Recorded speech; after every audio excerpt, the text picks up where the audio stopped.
Saigon, Kapala Bapa Kawa, because how dare you scam this Indian man? I do not know whether I'm unlucky, but I just got scammed the moment I exited out of Saigon International Airport. Am I an easy target for scams?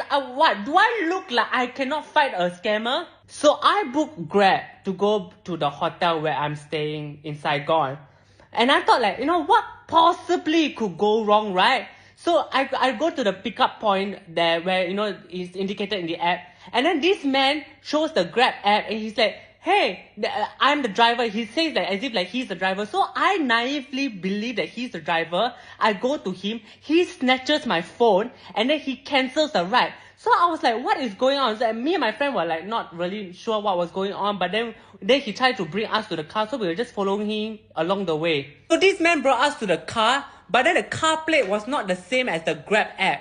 But then the Indian man Bodo never see that as a huge red flag. So that was the first red flag. But I was not sure why I didn't pick up on it. And then he started to load the luggage into the car. He says that, oh, you can just pay cash 153,000 dong, which is what is reflected on the app. So I was like, okay, maybe like, they don't want to pay Grab the money or something like that. So I was like, okay, I didn't think much about it. So we tried to get into the car, but then he insisted that my friend sits in the back seat while I sit in the front seat. Then the actual driver comes into the car. And then as I'm seated in the front seat, I realized that the seatbelt isn't the usual seatbelt. The seatbelt has like another like key gadget thing. So, and I've read somewhere before where if you put your seatbelt, if you like, wear your seatbelt with that thing, it actually locks your seatbelt. So what I did was that I removed that key thing out, then I put on my seatbelt. This Indian man is on high alert. So that was the second red flag already. Then after that, this driver starts driving off 100 meters later.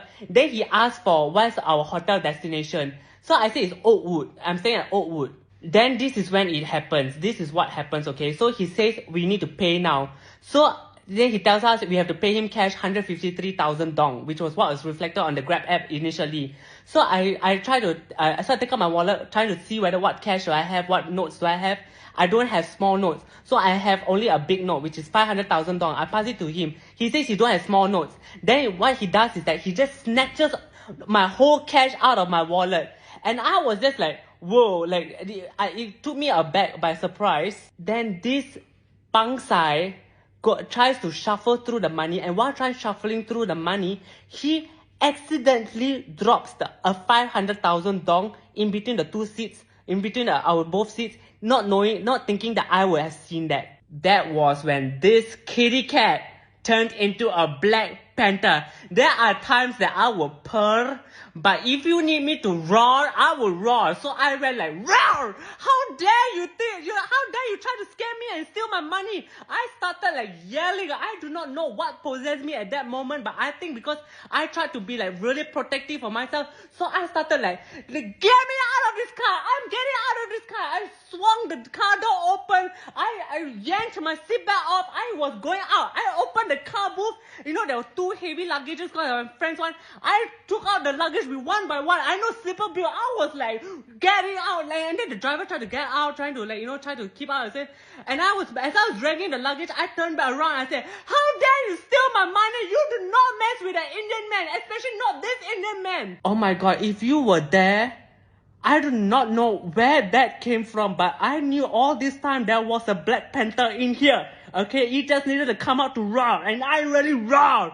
Okay, I really roared, and this is why I buy bags, because I live a very stressful life. How unlucky am I that the moment I step out of an SQ flight, I have to deal with getting scammed in Saigon. I know I started the trip very unlucky, and at that moment I was like, shit! I did not buy insurance.